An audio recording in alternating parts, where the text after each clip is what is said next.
If you've been following my content at all recently, you'll know that I am a humongous fan of the heavy assault cruisers, or hacks as they're sometimes known.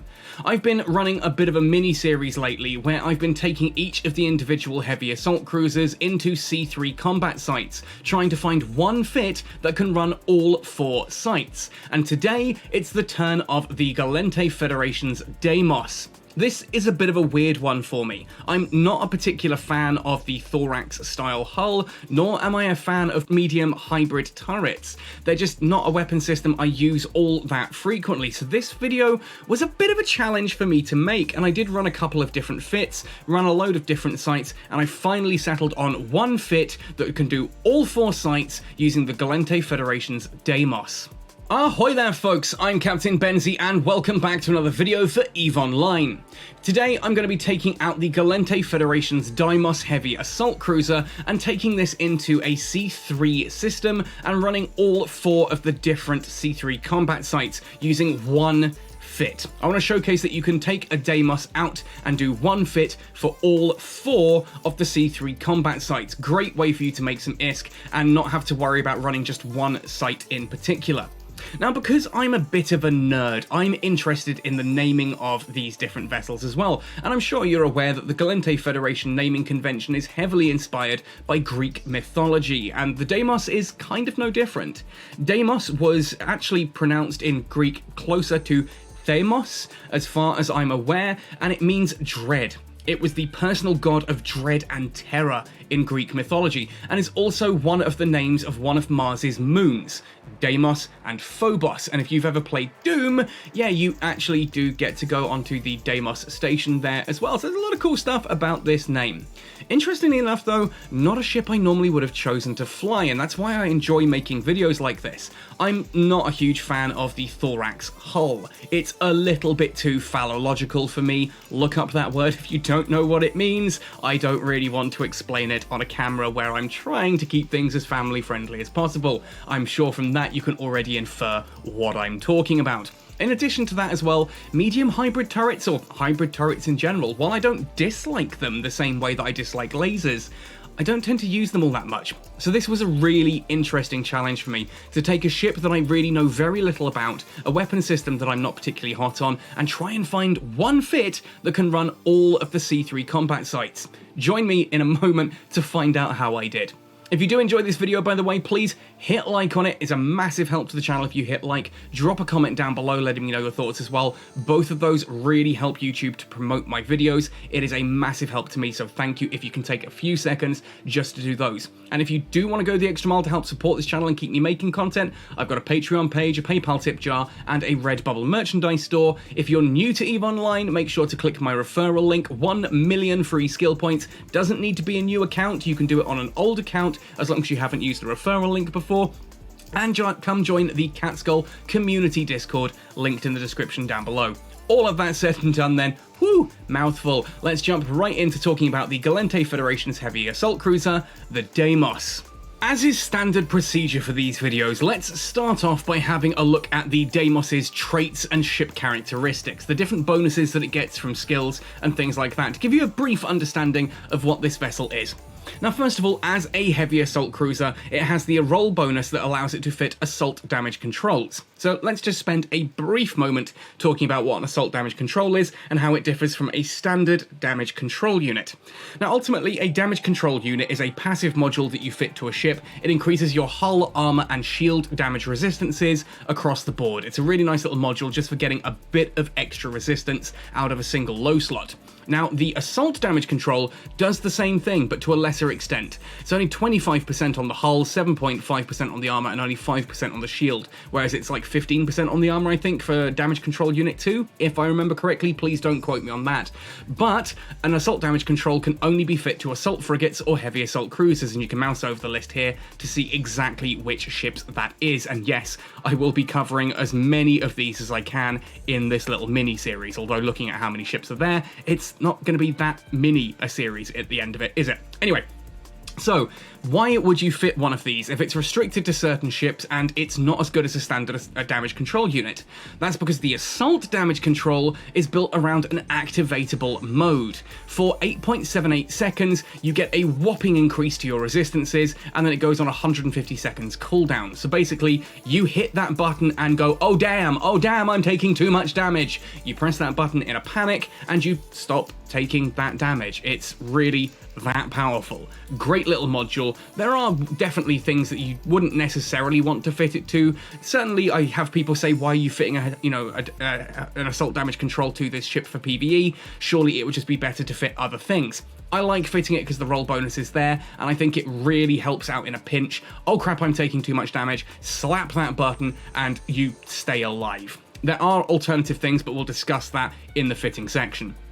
Now, beyond that, looking at the ship characteristics, as a Tech 2 heavy assault cruiser, you are going to need Gallente Cruiser all the way up to 5 before you can even undock this. Having Gallente Cruiser to 5 will increase the Deimos' medium hybrid turret damage by 25% and the armor repairer amount by 37.5%. You're going to get some really quite powerful tank out of this and a lot of additional damage. Then, if we're training up the Heavy Assault Cruiser skill, you'll see we get 10% bonus per level to Medium Hybrid Turret Fall-Off, and a 7.5% bonus per level to Medium Hybrid Turret Damage. That's an additional 37.5% damage at full Heavy Assault Cruisers 5. For the purposes of this video, I am running Heavy Assault Cruiser 5, as I said they are one of my favourite vessel types in EVE Online, so it's only natural that I have that skill at 5. That said, this fit works with only Heavy Assault Cruiser 4. Worth bearing in mind, because the vast majority of what makes this fit work or not work is the armor repairer amount, and you are always going to have Gallente Cruiser 5 if you can undock this. So it's really kind of as simple as that. If you've got Gallente Cruiser 5, you are going to survive. You'll, be able to survive this just fine. That said, Heavy Assault Cruisers, I would get that to at least 3 on this, or the sites are going to take forever. Getting it to 4 is recommended. Getting it to 5 is good. I would honestly get it to 5 because I think the Heavy Assault Cruiser skill is just such a great skill. They are such great ships. It unlocks 8 vessels full potential. Like, that's just off the main ship trees. Then you've got like the Ikatersa and that as well. Anyway, get it to 4 if you can. Minimum of 3. I would heavily recommend getting it to 4. I would recommend getting it to 5. Anyway, let's take a look at the fit itself. Now, because this is a Gallente vessel, it's actually surprisingly maneuverable. For this end, we are going to be using Heavy Neutron Blaster 2s. These are, I almost said snub-nosed railguns there because I've come from EVE Echoes. These are blasters. They are very high DPS, very high tracking, but very short range. Look at that optimal, that is 6.9, and that's using Null. Null is the longest ammo for blasters. I'm getting a whopping 7 kilometers optimal range and fall off out to 23, and this is kind of where the Deimos does struggle a bit. Remember, in C3 ratting sites, we quite often get awakened upholders, annoying ships that like to web and newt and sit at 30 kilometers away. So at 30 kilometers, using Null, we find that those awakened upholders are really, like, into the second fall-off range. You're not dealing much damage to those at all. And Null doesn't have particularly high DPS to begin with. 465.9 DPS is what we're looking at with Null loaded. That's worth looking at first of all, just to explain that those upholders are going to be a little bit irritating to handle because of the Deimos' inherent range issues. The thing is though, if we change from using Null into Void Ammunition, you'll see that our range drops right down 3 kilometers, nearly 4 kilometers of optimal range, and fall off just beyond 9 kilometers. Very close you have to be in order to use that. Wow, I went Yoda for a second. Very close you have to be. Anyway, so that is going to give us a whopping 662.9 DPS though at that point, and that's me with only fairly basic blaster skills. If you are training cranking up blaster specialization to say 4 or 5, or you're using implants that are going to assist with that, you're going to get even higher DPS out of this. It's just the range that's the issue. And this does mean that 2 of the modules in this fit are pretty much necessary. In the mid slots, the first of these modules is a tracking computer 2. I pretty much just run the optimal range script here, fall off bonus and optimal range bonus increase there, just to make sure that we get as much range out of those weapons as possible. Our tracking is already pretty good, our damage is pretty good, so I just run the optimal range script pretty much at all times, just to be able to shoot out at better distances. Again, those upholders are going to be our biggest problem.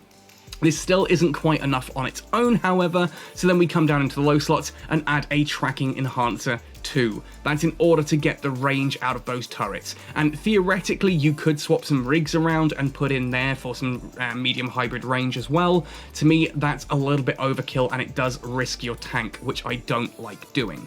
Speaking of the tank and continuing with the low slots then, I'm running a dual rep build here, 2 medium armor repairer 2s. I know some people do like to run an ancillary, but I just don't like chewing up charges if I can help it. Even if they are only Nanite Repair Paste, it's additional stuff that I don't like, and those 2 medium armor repairers are nice and cheap, and they get the job done more than admirably. Our last 2 then are Multispectrum Energized Membrane 2s, just to help increase our armor resistances up here. Now the final slot is the controversial one. I'm running an assault damage control. You'll see without the assault damage control active, we're getting 63% on explosive resistance, 72 on electromagnetic, 82 on thermal, and 91 on kinetic. This means you could theoretically just put something like a damage control 2 in here and just be done with it and enjoy really high resistances there and a little bit of an extra boost on your shields. That said, I just like the fact that if I click that on, I go all the way up to, 90, 93, 95, and 98. You take almost no damage at all. I don't often have to use this with the Deimos, but I like to think that if I were jumped, it could buy me the extra few seconds I need to either get away or to kill the tackle on me or whatever it is going on. Ultimately, the Deimos is incredibly tanky, and for those 9 seconds with an assault damage control unit active, it just becomes monstrous. And okay, yes, I can ultimately see the argument that a standard damage control 2 might do the job better and it'll probably give overall more EHP, but I just love the ability to whack that on and survive whatever life throws at you, or rather, whatever Eve throws at you, but Eve is life, so it counts. For our mid slots then, I've got 2 Thukker medium cap batteries. You can go for other cap batteries here as well. I just like the additional resistances and capacitor size you get for blinging these up a bit. I think stability is worth it, especially since the upholders, which neutralize, sit at 30 kilometers and they do take a little bit of time to go down because of the whole null and void thing. The fact that null, it only gets 28 kilometers to fall off, and these guys are going to be sitting at 30. You're not doing that much damage to them, so you need that capacitor to be stable for as long as possible. I then have a standard 10 meganewton Afterburner II fitted here. If you are going to bling any module on this ship, it may be the Afterburner that I would choose to bling, because you want something that can actually push you through webs if you can, if you can manage it. Ultimately, the ability to switch between null and void is really helpful, and the fact that hybrid turrets only have a 5-second reload means you can reload between them quite quickly, and you will do a lot of hot swapping back and forth. Having an afterburner with a good velocity means that even if you're webbed, you're going to be able to keep the optimal ranges that you need for your turrets in order to maximize your DPS output. If you bling anything, bling the Afterburner too.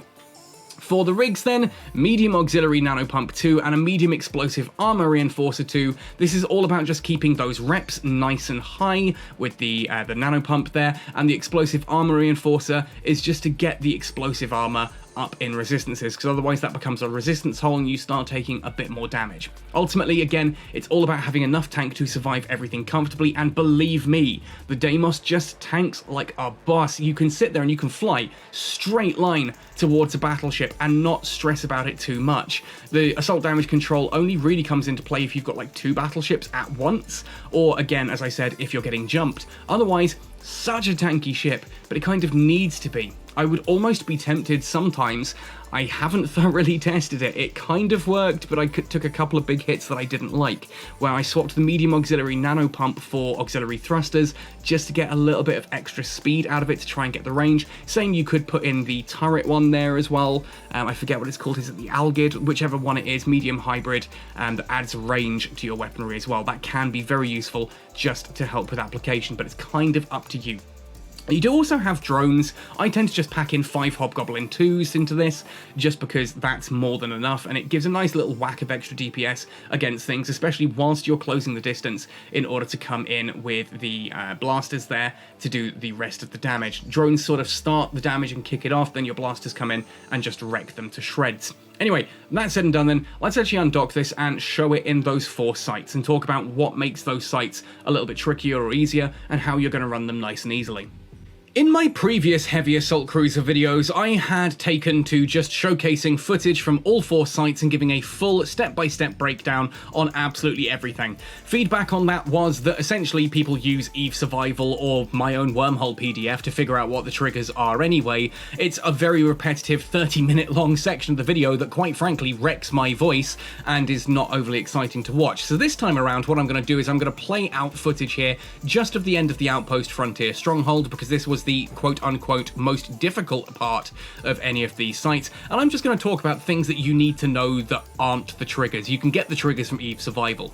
So when you're running a Fortification Frontier Stronghold, there is really nothing to say about it. It is a really straightforward site. Know your triggers and kill in the usual order that you would. But essentially a rule of thumb for all of these sites is to go after the upholders first, if you can, if they're not triggers, or, you know, reduce them if they're triggers, like at the second wave of the FFS. You have 2 upholders, take out one of them first off, kill everything else, and come back and finish the site, that kind of thing. Take out any upholders that you safely can, then go for remote repairing where viable. So the various different like cruisers or battleships that have remote rep ability, those are going to be your targets after you've gone for things that are neuting you hard. Obviously, you do need to keep up somewhat of your traversal against battleships and turrets and things like that, but here you can see I'm actually flying straight at one of the Sleepless Defenders, and the tank is holding on the Deimos. That is how powerful the tank on this ship is. So for the Fortification Frontier Stronghold, there's really nothing special. Kill the upholders first when you can, then go after the preservers, then take out whatever you want to at that point in time. The Arus, slightly scary first wave because of the sheer amount of neuting going on, but again, you can comfortably take care of all of those upholders, or take care of 3 of those, then go after the turrets. Takes a little bit longer than I'd like to because of how far things spawn. I think the Deimos is not really great for the Arus, but it gets the job done. It can do it, and that's what this series has been about. Can it do it? Yes, it can, therefore it's included on the list. The only thing to mention there is obviously keep your traversal up early because there is a lot of damage coming in, and you do need to take out those newts as swiftly as possible. It can be a little bit complex. It's just a long, slow site, and I don't really recommend it. Solar Cell, really nothing to say. It's the usual kind of thing with the Deimos. You just kind of clear your triggers and you fly around keeping your traversal up when there's a battleship on grid.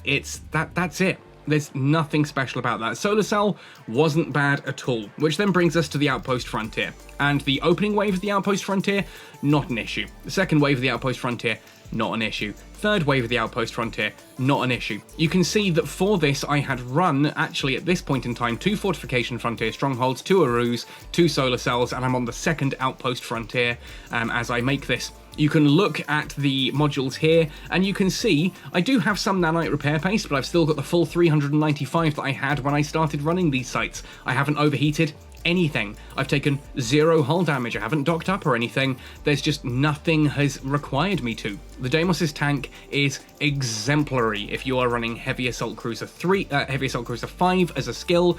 The clear times on the sites are a little bit longer than some of the other ships. You do tend to find that once the Deimos actually gets going and it's in range, it really wrecks through stuff. It's maintaining that range that's the problem, which is why I say if you're going to bling anything on this ship, you probably want to bling the Afterburner first of all, just to help you with things like here. You can see I'm getting webbed, and that's stopping me approaching to be in a decent optimal range here against this particular vessel, so it takes a long time to chunk through things. That is the only issue with the Deimos. Absolutely, this ship will survive all 4 of those sites. It will clear all 4 of those sites, and it will do it well. It's just not quite as fast as some of the alternative options out there, but if you're a Galente pilot and you enjoy flying the Deimos, say for PvP, and you want to know can you use it for PvE as well, the answer is absolutely. And there's very little considerations that you even need to take into effect. Don't worry about, just follow your triggers. Follow your triggers, basically. That's all you need to know. Open up EVE Survival or my Wormhole PDF or whatever, learn the triggers for the site, and just kill the ships in the right order. Nothing crazy, nothing particularly special, no overheating, no fancy flying. Very straightforward ship. Anyway, folks, that's about everything here for the Deimos. Please do let me know if this is a ship you are flying. Let me know what you think of this vessel. Have you had fun with it? Do you enjoy it? Do you think my fit is utter cockwash and there is something better I could do to make it, well, better, other than blinging it? I don't want to hear about bling. I mean, have I got modules wrong? Do you think the fit could be improved in some way? I would love your thoughts and opinions. And if you do have a particular request, I'd love to hear that as well. If you think there's a particular one of the heavy assault cruisers you'd like me to cover next, let me know in the comment section down below. Finally, if you happen to have one of the 4 Alliance tournament cruisers that are on the heavy assault cruiser list, like the Energized, for example, do let me know. I'd love to take those out for a spin and see how well they do, just to showcase them and see a little, have a little bit of fun with a heavy assault cruiser. But of course, I know I'm asking a lot there. I don't think anyone's going to just hand me some of the rarest chips in the game, but you don't know if you don't ask, right? Anyway, folks, thank you for watching this one right the way through to the end. Happy sailing, and see you in New Eden.